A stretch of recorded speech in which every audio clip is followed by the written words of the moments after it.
Yo, balik lagi sama gue di channel Bermatin. Dan ya, pada kesempatan kali ini gue mau mengupdate seputaran Bitcoin. Jadi kemarin itu sudah saya update mengenai Ethereum dan juga Ethereum terhadap Bitcoinnya. Di video terakhir yang saya update ini yang ada thumbnailnya itu Bitcoin versus Ethereum. Jadi ini bisa menjadi bahan pertimbangan buat teman-teman sekalian ya. Jadi yang belum nonton bisa ditonton juga.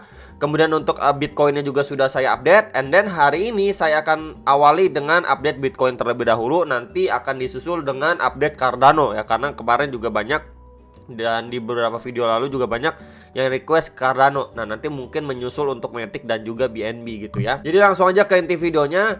Ini USDT dominance secara time frame 4 jam. And yes ya, jadi kemarin juga sudah saya sampaikan untuk beberapa area resisten terdekat ya. And then dia cuman sentuh atau visit doang ya ke area resisten pertamanya dia ya, di sini di box warna hijau yang pertama ini di sekitaran 6,79 sampai 6,92% dia masuk ke range area situ aja, kemudian sideways melanjutkan penurunannya ya. Jadi memang area resisten ini benar-benar berfungsi lah kurang lebih untuk si USDT dominance ya secara time frame 4 jam.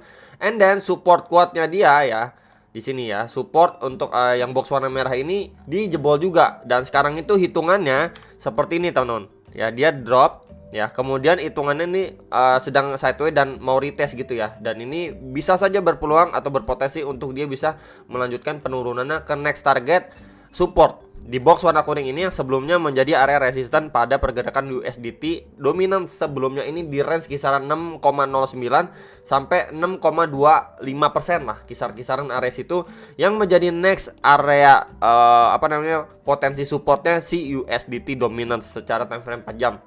Tapi kalau misalkan area sini mampu dibablas, diendosorkan lagi ya, next area support yang benar-benar perlu diperhatikan atau diwaspadai ya di sini. Di sini teman-teman, sebelumnya ini benar-benar mampu menahan laju sideway-nya atau penurunannya USD dominance. Kita bisa lihat clear banget ini ya, udah beberapa kali mampu ditahan ini di range kisaran 5,53 sampai 5,7% lah, kisar-kisaran area situ ya. Jadi perlu sekali diperhatikan atau diwaspadai. Jadi kalau misalkan let's say untuk USDT dominance masih melanjutkan penurunannya ya, berarti untuk mungkin beberapa saat ke depan kita akan melihat Bitcoin itu lebih condong untuk bisa melanjutkan penguatannya jikalau memang dia sampai sini ya. Tapi kalau misalkan ya setelah sampai sini dia V-shape recovery, bisa dibilang ngepump kenceng, atau dia cuma terfake out aja dari box warna kuningnya dia ngepump kenceng ya menjelang kenaikan suku bunga, ini adalah hal yang benar-benar perlu diwaspadai. Jadi kalau misalkan hal seperti ini yang terjadi, untuk Bitcoinnya bisa aja kembali tertekan, dan plus juga dia kan sekarang lagi testing di strong resistennya ya. Jadi perlu sekali diperhatikan, dan ini bisa menjadi salah satu bahan pertimbangan buat teman-teman sekalian ya, dengan beberapa area support and then resistance yang tadi sudah saya sampaikan ke teman-teman sekalian ya. Jadi box warna merah ini akan di flip menjadi resistance, plus juga box warna hijau bagian atas ini ya. Jadi itu bisa diperhatikan terlebih dahulu untuk jangka pendeknya. Next, ini untuk Bitcoin dominance secara time frame 4 jam. Yes, jadi kemarin juga sudah saya sampaikan next target itu di area box warna hijau ini, yang sebelumnya menjadi area support pada pergerakan Bitcoin dominance sebelumnya, dan dia sedikit terfake out ya, kemudian dia rebound kenceng ya. Makanya untuk altcoinnya kembali lumayan tertahan lagi, nggak bisa naik signifikan seperti kemarin sewaktu Bitcoin dominance ini mengalami penurunan ya. Jadi memang ini kenaikan ini dibarengi juga dengan kenaikan Bitcoin, jadi ya cukup wajar sekali ya. Kemudian dia ini sedang testing secara time frame 4 jamnya terhadap EMA 55 dan 34-nya nih. Dan di sini mulai slowing down gitu ya. Tonton di sini mulai slowing down. So kalau misalkan dia dari sini kena reject lagi ya, berpotensi untuk drop lagi ke kisaran box warna hijau ini.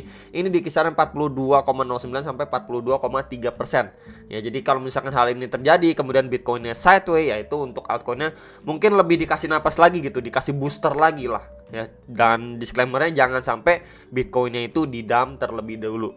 Itu ya teman-teman. Jadi palingan untuk area resisten dan juga supportnya untuk Bitcoin dominance ya, beberapa area tadi sudah saya sampaikan. Tapi kalau misalkan dari area sini dia malah nggak akan mampu break, akhirnya next target lagi itu di kisar-kisaran area sini, yang bisa sekali diperhatikan. Ini boxnya akan saya ganti dengan box warna biru aja ya. Kalau misalkan dia malah mampu cus ya breakout gitu ya teman-teman sekalian, dari EMA 34 dan 55 ini ke kisaran 43,5 sampai 43,7%. Jadi kalau misalkan hal ini yang terjadi, ya untuk altcoinnya akan kembali tertahan atau malah tertekan gitu ya. Jadi hal seperti ini yang benar-benar perlu diwaspadai. Oke. Next, ini untuk Bitcoin secara daily time frame. Yes, jadi secara daily time frame kita bisa lihat dia sudah break terhadap si bear flag-nya atau channelnya ini ya, dengan garis warna merah ini. Nih ya, garis warna merah ini udah mampu di break, and then sekarang ini dia lagi testing di strong resistance-nya, di mana kisaran $23.000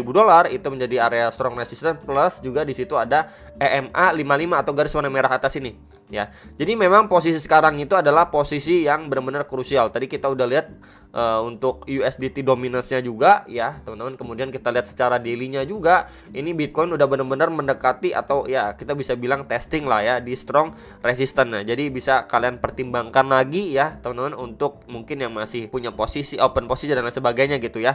Jangan malah FOMO. Tentunya tetap berhati-hati seperti yang kemarin ataupun beberapa video lalu saya sudah sampaikan untuk Bitcoin ini dari secara RSI, ketika memang dia ini masih masuk di extreme oversold-nya, ini memang ada kemungkinan untuk dia bisa testing ke level 50 dan dibarengi dengan kenaikan si Bitcoin. Jadi waktu itu juga sudah saya mention ke teman-teman sekalian, jikalau memang Bitcoinnya ini malah naik ya, malah naik gitu, testing ke kisaran 22.500 bahkan $23.000, itu bukan untuk FOMO tapi untuk lebih berhati-hati ya. Jadi ingat buat kemarin yang nanyain kapan bisa short, ya ini bisa menjadi salah satu bahan pertimbangan buat teman-teman sekalian gitu. Tapi balik lagi ke keputusan teman masing-masing ya, dan trading plan-nya masing-masing. Jadi waktu kemarin kan banyak juga yang nanya waktu masih di 21.000, 20.000 apakah akan short lagi dan lain sebagainya gitu ya. Dan waktu itu saya sudah sampaikan bisa menjadi salah satu bahan pertimbangan untuk RSI secara daily time frame-nya gitu. Dan sekarang dia sedang testing, dan kalau misalkan dia ini mampu spike little bit lagi, kita ataupun saya sudah sampaikan ya teman-teman di beberapa next target seperti 24.600-an dan di 26.300-an dolar based on Fibonacci retracement yang saya ambil dari swing high ke swing low-nya gitu. Kalau misalkan dari area sini pun dia mampu break gitu ya. Ini beberapa next target ya untuk Bitcoin secara daily time frame. Next ini untuk Bitcoin untuk time frame 4 jamnya yes ya. Jadi secara time frame 4 jam terakhir kali dia mampu maintain dengan baik terhadap box warna ungu ini yang sudah saya mention juga, yang sebelum jadi resistant and then berpotensi menjadi support, and ya ini benar-benar di maintain dengan bagus sekali dengan Bitcoin gitu ya. Benar-benar mampu dipertahankan, akhirnya ada nge-spike walaupun sempat di sini adanya sideway dan ya bearish candle yang lumayan besar secara time frame 4 jamnya. Nah, kemudian kalau misalkan ya teman-teman, kalau misalkan kita lihat nih, dia kan sekarang sudah naik. Ini juga terbentuk sebuah pola gitu ya. Mungkin bisa menjadi salah satu bahan pertimbangan buat teman-teman sekalian. Kita akan breakdown sedikit ke time frame 1 jamnya. Nah, ini ya, time frame 1 jam biar lebih detail lagi gitu ya buat teman-teman. Ini bisa menjadi bahan pertimbangan juga. Kita tarik aja trendline bawah. Ya, ini terdapat sebuah trendline support ya yang berfungsi untuk menahan laju penurunannya si Bitcoin, kemudian ya mengalami pemantulan dari area trendline support garis warna kuning ini. Kemudian ini akan saya copy aja teman-teman biar sama nih ya. Tuh ya, kurang lebihnya dia terbentuk sebuah ataupun bermain di dalam sebuah channel nih. Kita bisa lihat ya, untuk bagian atasnya beberapa kali tertahan teman-teman, dan bagian bawahnya beberapa kali mengalami pemantulan yang lumayan.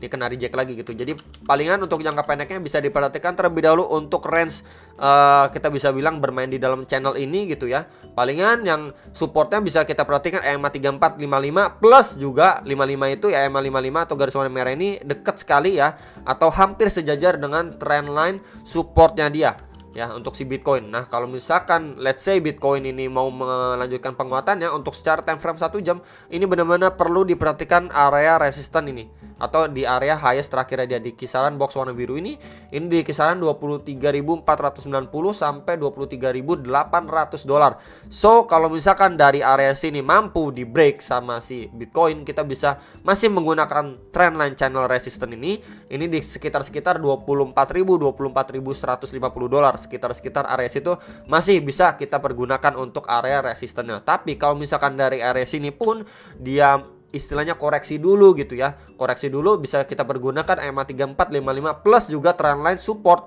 ya dari channelnya si Bitcoin. Palingan itu dulu aja teman-teman untuk jangka pendeknya. Dan untuk antisipasi jikalau dia terbreakdown gitu, endolosor atau jebol gitu ya bahasanya dari EMA 3455 dan trendline support secara time frame 1 jam ini, next area ya yang potensi untuk divisit sama si Bitcoin itu di kisaran area sini. Ya, ini boxnya akan saya ganti dulu dengan box warna hijau aja ya. Ini di sekitaran 21.390 sampai 21.751 dolar. Ya, jadi kalau misalkan let's say dia dari sini breakdown gitu ya, bisa untuk melanjutkan penurunan at least sentuh atau visit ke next target support area. Jadi palingan itu dulu aja beberapa area target support and resistance terdekat untuk si Bitcoin secara hourly dan juga secara daily time frame sudah saya sampaikan ke teman-teman sekalian. Ya, balik lagi ke keputusan masing-masing dengan Dior kembali gitu ya. Jadi itu aja teman-teman yang bisa saya sampaikan. Semoga bisa bermanfaat video kali ini dan sampai jumpa untuk next video. Salam profit.